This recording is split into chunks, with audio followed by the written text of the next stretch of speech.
हत्या गरेको पुष्टि गर्दै साउदी अरेबियाका राजकुमार तुर्की बिन साउद अल काबिरलाई गएको मंगलबार फाँसी दिएको थियो। 3 वर्ष अघि आफ्नै साथीलाई गोली हानी हत्या गरेको आरोप पुष्टि भएपछि राजकुमार अल काबिरलाई फाँसी दिएको हो। फाँसी दिएका धेरै घटना रहस्य नै राखिएको छ भने केही घटना बाहिर आएको छ। राजकुमारलाई फाँसी दिनुभन्दा 4 घण्टा अघि उनका परिवारले राजकुमारलाई भेटेका थिए। उनको परिवारले उनलाई करुण मिश्रित गुडबाई गर्दै बाहिरिएका थिए। फाँसी दिनै लाग्दा उनका परिवार चिच्याएर रोएको गल्फ न्यूजले लेखेको छ।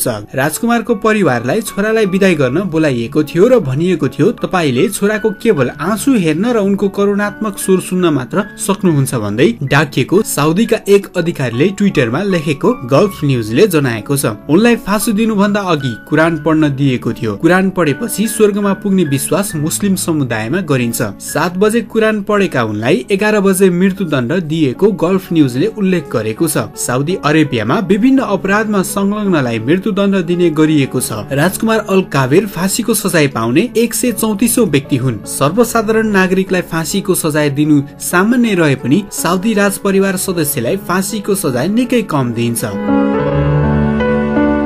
यो खबर हामीले उज्यालो online.com बाट साभार गरेका हौं।